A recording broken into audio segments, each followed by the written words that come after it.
Et c'est parti, on y va pour les unités de mesure. On va découvrir des unités de mesure très intéressantes, sachant qu'il en existe beaucoup, mais je vais vraiment vous montrer celles qui sont les plus utiles. Petit CTRL Z ici, on enlève le lorem, on enlève box 3, box 2, on laisse juste une box. Voilà, tout simplement, on laisse la box ici. Et là, pareil, on va juste laisser notre box, voilà, juste notre box ici. On lui enlève position relative, etc. Voilà, on va juste faire une box de 300 par 300 et avec un background crimson. Très bien. On commence par VH. Viewport 8. Je vous l'avais déjà montré parce que ici, à notre body, je lui avais donné 100 VH. C'est une bonne manière parce qu'en fait, de base, le body n'a pas de hauteur. Il a une largeur de 100% du navigateur, mais il n'a pas de hauteur. Et donc 100 VH, c'est 100 Viewport 8. Viewport, c'est notre fenêtre de navigateur, si vous voulez, donc c'est notre navigateur. 100% de la hauteur d'écran du navigateur. Voilà. Du navigateur visible dans lequel on peut mettre notre code, hein, dans lequel notre code se visualise. C'est-à-dire sans, par exemple, ce qu'on a au-dessus là. Vous voyez, ça fait partie du navigateur, mais du coup, Viewport 8, ça veut dire view, c'est seulement la fenêtre visible du navigateur, si on veut, d'accord? Celle sur laquelle on peut exercer notre code. Voilà, on peut visualiser plutôt qu'exercer. Donc, VH, c'est Viewport 8. Eh bien, je peux l'utiliser aussi sur la box ici, hein. Je pourrais très bien lui mettre, par exemple, 20 VH. 20 VH, vous l'aurez compris, ça va faire 20% de la hauteur de notre fenêtre ici. D'accord? Ça veut dire quoi? Ça veut dire que si je réduis, eh oui, ça va se réduire avec. C'est un peu comme un pourcentage en fait. C'est un peu comme un pourcentage, d'accord? Donc on pourrait dire oui, que ça fait 20% de la hauteur du navigateur. Mais si je mets 20% ici, tac, tac, et que je ne mets pas de hauteur au body, ça ne va pas donner la même chose. Vous voyez que j'ai une hauteur de 0 parce que je vous ai dit que de base, le body n'a pas de hauteur. Voilà. C'est pour ça qu'il y a quand même une différence entre VH et pourcentage. Pourcentage, ça va tout le temps être relatif aux parents et à la hauteur du parent. Si votre parent n'a pas de hauteur, il va rien se passer. Alors que si vous n'avez pas de parent si votre parent n'a pas de hauteur ni rien, pas de problème avec VH, sachant que la fenêtre, elle, a une hauteur. Elle a une hauteur. Donc ça, c'est VH, Viewport 8. On a la même chose, vous l'aurez deviné, pour Viewport Width, VW ici. Et c'est exactement pareil. Hop. Hop, alors là oui, je lui ai donné en hauteur, donc ça fait un petit peu bizarre, c'est-à-dire que j'augmente la largeur du navigateur, ça lui augmente sa hauteur. C'est normal, mais ça fait un petit peu bizarre. Donc en général, on va plutôt utiliser, ici on va mettre, on était à 300, c'est ça, 300 sur 300, et donc on va plutôt utiliser voilà, 30 VW sur la largeur, ça va être un petit peu plus logique. Et donc hop, vous voyez que ça va grandir avec la largeur de notre viewport, de notre fenêtre de navigateur ici. Voilà. Donc même combat, exactement pareil. Ça peut être assez utile même si on utilise plus VH que VW. Voilà, on utilise plus quand même VH que VW, mais ça peut être quand même assez utile, c'est une propriété sympathique. Notamment pour faire du responsive par exemple. Donc responsive, s'adapter à tous les écrans. Plus votre écran va être petit, plus ça va se réduire. Alors il ne faut pas hésiter à mettre des choses plus grandes, hein, parce que sinon ça va trop se réduire et on n'y verra plus grand chose. Mais ici, vous voyez que ça peut fonctionner par exemple, même si vous inquiétez pas, il y a une section entière sur le responsive. Donc ça c'est VW, Viewport Width, Viewport 8, pas très compliqué. On a également les pourcentages, ça on l'a déjà vu. Hop, par exemple 80%, ben là du coup ça va me faire exactement la même chose, ça va se référer au body qui fait 100% de la largeur du navigateur, donc vous l'aurez compris, ça fait tout le temps 80%. On a également auto qui peut être assez sympa. Donc auto ici, ça va calculer une valeur automatique pour votre box, et notamment la width qu'elle a ici. Pourquoi ça lui donne toute la largeur ici, 100%? Je vous rappelle qu'une div c'est un bloc, hein. Et donc si ici par exemple je lui donne 100 pixels de large, et que je commence à faire clic droit inspecter, on pourrait croire que ça prend que cet espace, mais non, vous le savez, ça prend toute la largeur ici, avec, vous voyez la marge à côté qui est automatique, sur les éléments de type bloc, voilà, ça va de gauche à droite, ça prend toute la largeur. Et du coup, on met auto, le navigateur il comprend, bon, bah, il a envie de prendre toute la place, finalement, que son type bloc prend, et du coup, ça va lui faire prendre comme ça toute la largeur. Alors la valeur auto, elle est assez, je vais pas dire traître, mais elle diffère selon les occasions et selon les éléments, en fait. Donc, elle peut être voilà, différente suivant les fois où vous allez l'utiliser. Par exemple, si notre box ici, je commence à lui mettre une 8 auto, tac, eh bien, ça va lui mettre rien du tout. Parce que là, par contre, vu qu'une div, donc un élément de type bloc, ça n'a pas de hauteur de base. D'accord? Ça a une largeur, mais pas de hauteur.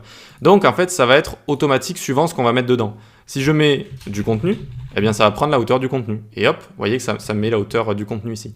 Mais pas que le contenu. Ça peut prendre aussi tout ce qui est padding. Et donc, regardez, si je rajoute du padding, notamment 50 pixels en haut et en bas, 0 à gauche et à droite, eh bien, ça va nous augmenter tout ça. Vous voyez que ça agrandit. Et si je mets une bordure, eh bien, c'est exactement la même chose. 50 pixels solide crimson, pour rester dans la même couleur. Vous allez voir que ça va rajouter du contenu. hop, ça va être plus grand comme ça, parce qu'on a rajouté des bordures partout en fait. Voilà. Donc vous savez, hein, le modèle de boîte, padding et border, c'est pour ça qu'on utilise box sizing des fois, c'est-à-dire que ça va rajouter, ça peut rajouter du contenu. Donc vous voyez que comment width auto, bon ben en fait ça va juste prendre toute la largeur vu que c'est un élément de type bloc, et height auto, ça va prendre tout le contenu qui est à l'intérieur, mais aussi le padding et les bordures. Voilà. Donc ça diffère un petit peu auto suivant nos éléments et les contextes dans lesquels nous les utilisons. Donc c'est un petit peu, il faut le connaître un peu à l'expérience. Voilà, mais ça peut être assez utile certaines fois. Notamment, vous connaissez aussi Margin 0 Auto. Donc si on commence à mettre ici, comme tout à l'heure, 300 par 300, hop, et bien du coup on a notre box ici, et puis on peut mettre Margin 0 Auto. Et pareil, en fait, le navigateur, bon, 0 en haut et en bas, d'accord, et il va dire, il a une marge qui va de gauche à droite, qui prend toute la largeur vu que c'est un élément de type bloc.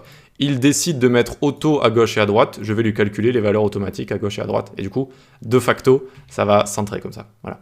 Donc auto, intéressant, mais il faut un peu connaître les contextes d'utilisation.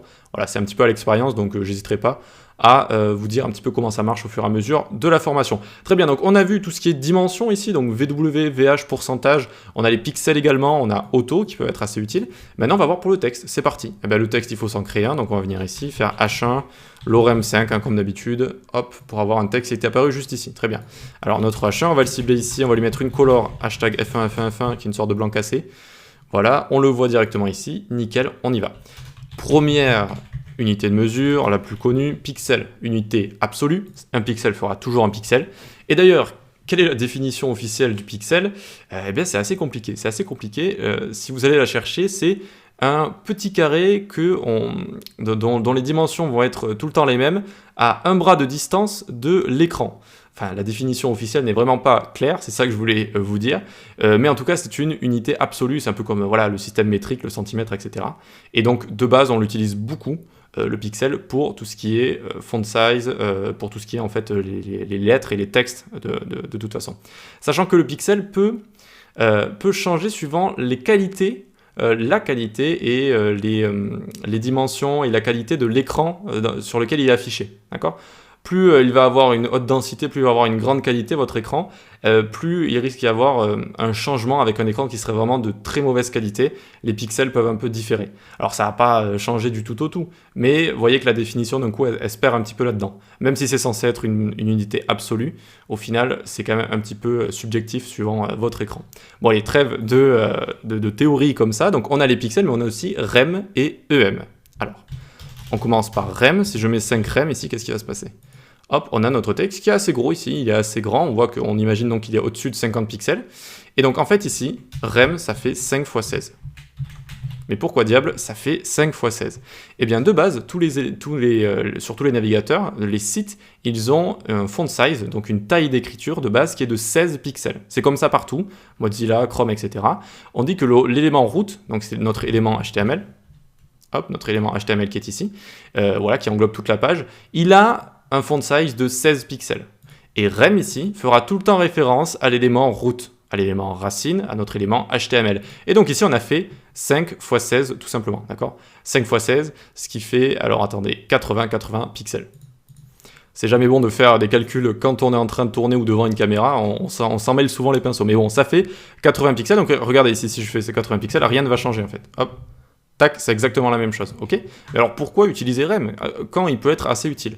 Eh bien, il peut être assez utile dans une technique qu'on verra un petit peu plus tard, qui va être à utiliser un certain pourcentage pour notre élément racine, et lorsque les personnes notamment malvoyantes, etc., donc ça va vraiment être pour l'accessibilité encore une fois, mais ça peut être aussi les personnes âgées, etc., souvent il y a une possibilité, une fonctionnalité qui est assez utilisée notamment par les personnes malvoyantes sur un navigateur qui est de grossir et de baisser la taille du navigateur, mais pas avec le contrôle comme ça, mais directement dans les fonctionnalités du navigateur, on le verra un petit peu plus en détail, et notamment si on met du REM ici, ça va rendre les choses beaucoup plus accessibles. Alors je ne vais pas vous embrouiller ici dans cette vidéo, mais ça peut être une des utilisations de REM, voilà.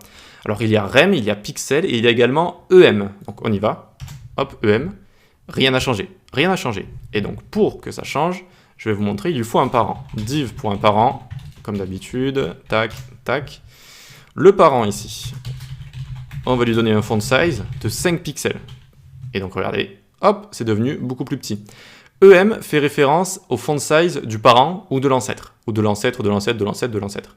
Sinon, il fera référence à l'élément root HTML qui fait 16 pixels. C'est un petit peu comme Absolute qui va chercher un parent positionné, sinon il fera référence au body. Là, ça cherche un parent avec une font size, sinon ça fait référence à l'élément root HTML qui fait 16 pixels. Voilà.